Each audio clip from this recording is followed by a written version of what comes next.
like partager puis abonné su ko defee mu yaatu ñu daal di tàmbali jotaay bi dugg ci ponk yi nga xam ni moom la ñuy waxtaanee Serigne maa ngi koy wax tout à l'heure premier ministre fas yéene dem à l'Assemblée nationale daal di janoo ak député yi ginnaaw bi mu ko defee woon ci weeru avril janoo ak député yi nga xamante ni ñoo nekk ci 15e législature bi. ñu daal di rek jébbal ko li nga xamante ni moo di seeni ay questions écrites mu nar fa delluwaat vendredi bi ñu dëgmal muy le 28 novembre ñu daal di koy fas yéene également jébbalaat ay laaj yoo xamante ni jëm na ci action wu gouvernement bi nga xamante ni moo ngi koy jiite dans un premier temps lan lañ ci mën a xaar surtout contexte bi fi nga xamante ni foofu la toll. waaw c'est dans l'ordre normal des choses maman conformément aux dispositions de l'article 104 du règlement intérieur bu assemblée nationale micro bi dafa kii. non bu assemblée nationale véritablement moom moo may sañ-sañ le premier ministre Ousmane Sonko. concernant l'actualité les questions d'actualité mu ñëw assemblée nationale am lu mu leeral. waaw donc nag jàpp naa ni dina wuute ak véritablement déplacement yi Ousmane Sonko doon def ci même siège bi ndax dafa tombé contexte boo xam contexte de bu doy waar la bu jaxasoo bu ñuy wax ci pour la plupart ci digganteem ak ki nga xam ni que moom mooy président de la République monsieur Bassirou Diomaye Faye donte dañ ni dans le cadre du contrôle de l'action gouvernementale. mais xëy na du ñàkk ci yenn interpellation yu bari lu mel noonu daañ ko interpeller mais maman lu tax ma ni dana wuute ak yi fi jot a jaar. waaw dana wuute lool te waaw dina am particularité bu garaaw xam nga véritablement nit ñi ñu ngi doon théoriser après le 8. waaw après le 8 rencontre bi assemblée nationale la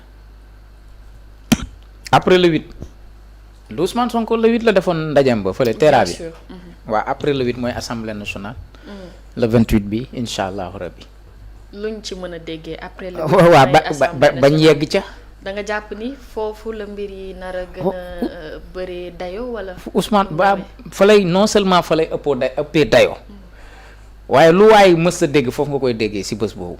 ci assemblée nationale ci assemblée nationale.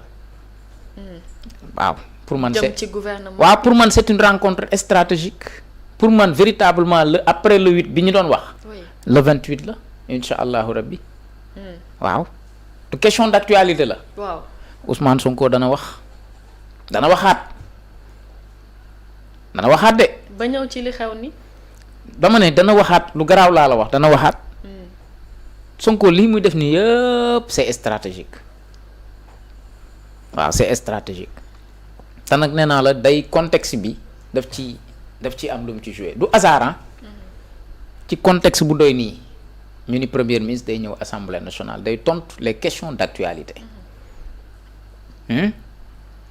ku déglu di nga dégg ku dem da nga gis foofu mooy après véritablement après le 8 bi ñu doon wax foofa la bés boobu la jàpp ni li xew yépp pour le moment du dara contrairement ak li ñu mën a xaar le 28 bi ñu jëm. waaw le 28 bi mooy li ma la wax c'est-à-dire tey gis nga contexte de crise bi am ci biir Pastef man kay dama ragal yàlla bu mu dem sax jaarale ba toog waaye daal ak lu si mën a am. toog c'est-à-dire jëlaat place am à l'Assemblée nationale nañ bàyyi noonu ba après rek est-ce que yaa ngi dégg mais daal quoi que l'on puisse dire maman mbir yi jaxasoo goo xamante ni nii.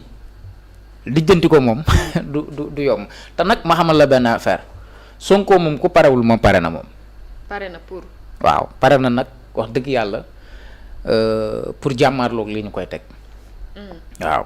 te da nga jàpp ni vendredi bi mooy. waaw mën na wax mën na wax. ndax boobaak léegi ñu ngi wax ni génnul. il reste dans waaw mooy génn bi moo tax ma ni la mooy xam nga li ma la wax nii kenn waxaguloo ko. le après le 8 bi. assemblée nationale la assemblée dana yëngu. bu dee nag am na bu bés bi amee le 28 bi bu amee boobu. comme que annoncé nañ ko. waaw annoncé nañ ko waaw moo tax ma ni xam nga lu ne nag fii moom Sénégal la lu xëy lu ne mën nañ xëy ñu ne rapporté nañ ko nangam ak nangam mais bu amee laa la wax. waaw boobu mooy avant amoon na avant le 8 du amoon na. le 8 amoon na pendant. après le 8 assemblée la. lii gars yi di théoriser yëpp du après le 8 fii dara ñoru fi bañ tax naan la après le 8 assemblée la. Sonko si ndajeem bii yow xam nga ni maman waxu fa li mu waroon a wax yëpp xam nga ko yow yu bari dafa cof nii rek bàyyi mu jàll waaw xam nga ni Sonko woo fi nit ñi àdduna bi yëpp daje fi mu ñëw di leen wax lam leen doon wax daaw gannaaw daaw est-ce que yaa ngi dégg. waaye est-ce que foofu itam nekkul woon l'endroit propice. wax naa ko c'est-à-dire Sonko. plutôt que l'Assemblée. Sonko dafa am ñu ko tooñ. Sonko dafa am ñu ko tooñ te ñi ko tooñ ñëpp mooy ñu bari ñi doon dox médiation ci mbir mi ku ne xam na ni Ousmane Sonko ci jour méga meeting bi Terra meeting bi ci jour Terra meeting bi ku ne xam na ni nag maman Sonko la mu waroon a wax lu bare jàpp naa ni médiation ak am lu muy seet mu tax sax mu xaw ko brosse mais après li xewaat ci ginnaaw moo garaaw. Sonko actuellement nii on tente li ñuy tente yépp jëmale ci kaw muy humilier ko te xam na lépp il est prêt loolu man maa la ko wax il est prêt pour faire face yii nii di aw nii yëpp yii nii di am nii yëpp xoolal c'est stratégique pare na pour jàmmarloo waat ak li fi ne maanaam système bii ñu bëgg a jëlaat tegaat ko ci kawam man maa la wax loolu nag boobu ba léegi du mu ngi ni pataaral am na ñuy wax di interpréter naan dugg na fii gën na fii Sonko xoolal ñi muy waxal sax laa la wax da nga leen di wàññi am na ñu ko jegeel fuuf waxul ak ñoom. par rapport ak liy xew. parce que c'est-à-dire liy xew nii da nga dul xam au fait kan ngay wóolu Sonko ñi ko war a taxaw ñu dëggantaan njaay da nga dégg ñu taxaw ci ñu taxaw ko ñi ko war a taxaw dëggantaan njaay tey ci contexte bi dama ne man toujours ma répété ko sama wax la. tous les députés tous les maires tous les PCA ak ku mën a doon tous les ministres yi nga xam dañoo yor responsabilité te bokk ci biir Pastef tey seen taxawaay moo doon ni def bloc autour de Pastef parce que mënuñu concevoir on agresse de jour en jour ñuy agresser le parti yéen ñëpp ngeen teg ci seen bët ba pare ne pataaral. pourtant am na ñuy génn. génn double jeu man waxuma yooyu non xam nga man waxuma génn double jeu.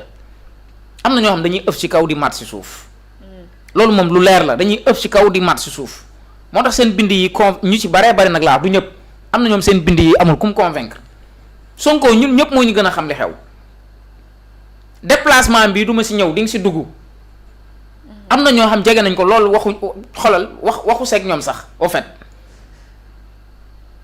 waxu seeg ñoom lii xew nii ñun ñu koy analyser moo ñu ko gën maîtriser foofu gën ñu ko xam na tout ce qui se passe ak li gars yi di programme ci kawam tu as vu léegi nag pour man aujourd'hui dafay am beneen tournure bu bees buy amaat ci doxalin bi parce que ci diggante bi temps bu gàtt bi espace bi Sonko a appris beaucoup de choses oui ci expérience ndax am na loo xam bu la ko nit musoon wax mun nga ko bañ a gëm tey pratiquement jël nañ couteau yëpp ak paaka yëpp fas yéene ko jam xam na loolu est-ce que day taxaw di xaar ñu jam ko yeneen paaka yi ñu ko war a jam yi ñu teg ba pare non il est prêt te nee naa la après le 8 bi assemblée nationale la.